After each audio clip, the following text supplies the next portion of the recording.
নমো কৃষ্ণ শংকৰ গুৰু হৰি ৰাম ৰাম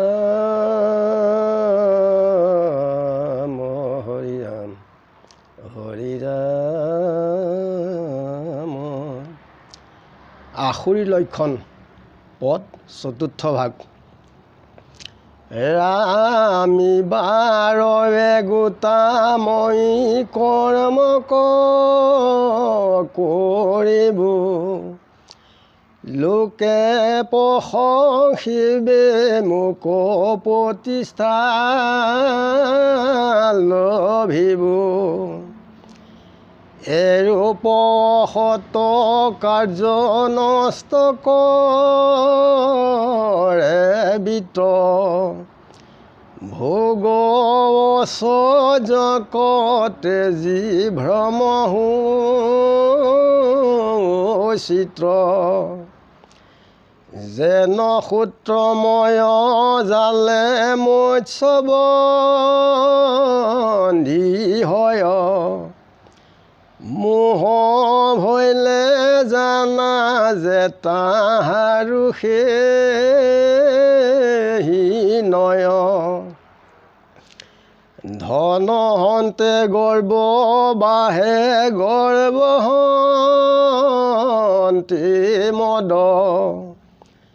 মদ মোহ বাহয়, মোহতে বুদ্ধি হত।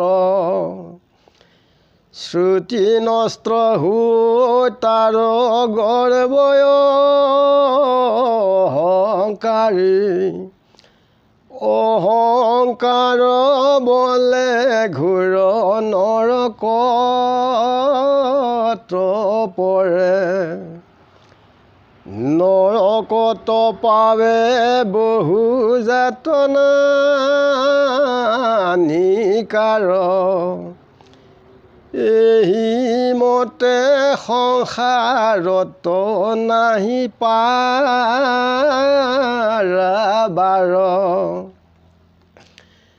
যদি তাত তুমি হেন বোলা ধনঞ্জয়, যজ্ঞ দান কৰতে কে মনে নৰক হয়। নাম মাত্ৰ যজ্ঞ কৰে শ্ৰদ্ধা নাহি তাৰ, শাস্ত্ৰ বিধি নাই মাত্ৰ অহংকাৰ সাৰ। সিকাৰণে নৰকতাহাৰ কহো তত্ৰ, কাম ক্ৰোধ লোভ মোহ নৰকৰ পথ। সংসাৰী পক্ষৰ কহোঁ এই খানি বোধ, যদি নৰকে নাযায় মেৰি কাম ক্ৰোধ। সকল লোকত মই আত্মাৰূপে স্থিত, বহু হিংসা তথাপি আচৰে সেই পাপ। পুত তুল্য পশু পক্ষী পোষে যত্ন কৰি, যিবেলাত কাটে তিল মাতৃ স্নেহ নাই। কাটিবাৰ বেলাই অতি আনন্দ কৰয়, যদি আনে নষ্ট কৰে শোকয় অতিশয়। গৃহস্থৰ ঘৰে মাৰয়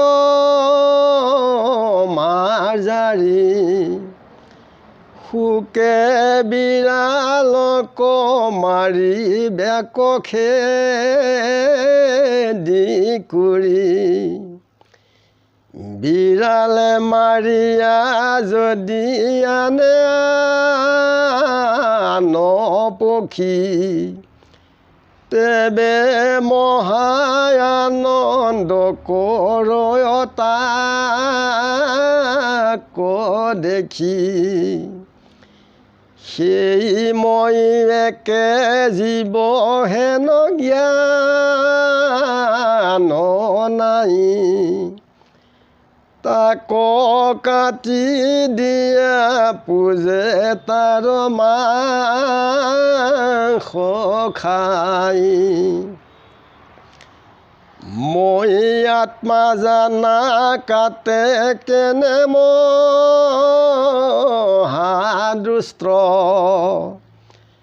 আমাহাত কৰি কোন দেৱ বেতুষ্ট যিটো দেৱ পূজয় তাহাৰো অন্তৰ্যামী শুভা শুভ ইষ্ট্ৰানিষ্ট ফলদাতা স্বামী আৰু সংসাৰৰ দেখা মই নিজ বাপ পিতৃদোহ তথা পিয়াচৰে নিজ পাপ পৰজীৱ বধে আপোনাৰ লাভৱৰ্থী এহি নৰকৰ হেতু জন্ম ভৈলা বেঠে দৈৱ বশে চিৰকাল নৰক এৰাই প্ৰভু সিংহ বাঘ স্নান সৰ্পজু পাই আখুৰি স্বভাৱে থাকি কুৰজন মতাৰ আতে মোক জানিবাৰ নাহি অধিকাৰ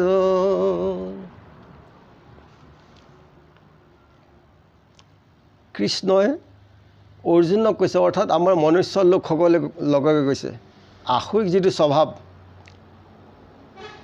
এই স্বভাৱে কি কৰে থকাৰ লোকে যে মই বৰ ডাঙৰ কাম এটা কৰিম যে মোক সকলো লোকেই প্ৰশংসা কৰিব তেতিয়া মই এটা প্ৰতিষ্ঠা লভিম যে এনেকুৱাটো অসৎ কাৰ্য কৰে তাত বহুত ধন টকা পইচা আদি বহুত ব্যয় কৰে আৰু ধন ঐশ্বৰ্য এইবিলাক তেজি পেলাই চিত কি হয় ভ্ৰম হয় যেনেকৈ মাছ জালত যেনেকৈ বন্দী হৈ ৰয় ঠিক মোহ হ'লে আখুৰিক স্বভাৱ থাকিলে তেনেকৈ বন্দী হ'বলগীয়া হয় ধনৰ পৰা কি হয় গৰ্ব হয় আৰু গৰ্বৰ পৰা মদ হয় সেই মদ অহংকাৰ যেতিয়া বাঢ়ে তেতিয়া বুদ্ধি সকলোবিলাক বিনাশ হয় বিনাশ হোৱাৰ পাছত গৰ্ভ অহংকাৰত শ্ৰুতি জ্ঞান এই সকলোবিলাক নাইকিয়া হৈ যায় যে সেই তেতিয়া কি হয় নৰকত পৰিবলগীয়া হয় নৰকত বহুত দুখ সুখ বেজাৰ তাপ আদি কৰি বহুত জ্বালা যন্ত্ৰণা নিকাৰ ভুঞ্জিবলগীয়া হয় কৃষ্ণই অৰ্জুনক কৈছে যে তেওঁলোকেতো বহুত যজ্ঞ কৰিছিল শ্ৰদ্ধাই কৰিছিলে তেওঁলোকৰ কেনেকৈ নৰক হ'ল যজ্ঞদান কৰোঁতে তেতিয়া কৃষ্ণই কৈছে যে নাম মাত্ৰ তেওঁলোকে যজ্ঞ কৰিছে তাত কোনো শ্ৰদ্ধা নাছিলে যে তাত কোনো শাস্ত্ৰৰ বিধিৰ বিধানো নাই, কেৱল অহংকাৰহে আছিলে। সেইকাৰণে নৰক যান্ত্ৰণা পাবলগীয়া হয়। যে কাম ক্ৰোধ লোভ মোহ এয়া হৈছে নৰকৰ পথ। এয়া থাকিলে আমি কেতিয়াও উদ্গতি কৰিব নোৱাৰিম এই সংসাৰত। সংসাৰৰ পক্ষৰ কথা কাৰণে কৈছে যে সদায় কাম ক্ৰোধ এৰিব লাগে। এইটো হৈছে নৰকৰ পথ। এৰিলে গৃহস্থৰ লোকসকলৰ উত্তম হয়। যে আত্মাৰূপে সমস্ত ভূততেই তেওঁ কৃষ্ণ পৰময় আছে, তথাপিতো সেই হিংসাৰ পথেৰে আচৰিলে বহুত পাপ হয়। যে যিবিলাক হাঁহ পাৰ ছাগলী এইবিলাক কি কৰে, গৃহস্থই চেনেহ শ্ৰদ্ধাৰ নিচিনাকৈ নিজৰ পুত্ৰ সন্তানৰ নিচিনাকৈ পোহে। আৰু যেতিয়া তেওঁলোকক কাটে ইমানকণো তেওঁলোকৰ চেনেহ শ্ৰদ্ধা নাইকিয়া হয়। আৰু কি কৰে, কাটিবৰ সময়ত তেওঁলোকে আনন্দ ফূৰ্তি কৰে। আৰু যদি পাৰ চৰাই বা হাঁহ কুকুৰ মেকুৰীয়ে অনিষ্ট কৰে, তেওঁলোকক খেদি কৰি মাৰে। আৰু গৃহস্থৰ মেকুৰী এজনী বেলেগ মানুহৰ ঘৰৰ পৰা পাৰ দুটা আনি পেলাই যেনে গৃহস্থৰ ঘৰৰ মজিয়াত দিয়ে, তেওঁলোকে বৰ আনন্দ পায়, মহা আনন্দ পায়। যে সেই জীৱ আৰু আমাৰ জীৱটো বেলেগ নহয়, এডাল অগ্নি। এই আমেৰিকাত যিডাল জ্বলি আছে আমাৰ ভাৰততো সেই একেডাল অগ্নিয়ে জ্বলি আছে, এক ব্ৰহ্ম, বেলেগ নহয়। সেই মই একে জীৱ হেন জ্ঞান নাই। যে তাৰ মাংস কাটি কি কৰিছে, পূজা কৰিছে। যে কৃষ্ণই কৈছে যে মই আত্মাৰূপে আছোঁ, তথাপিতো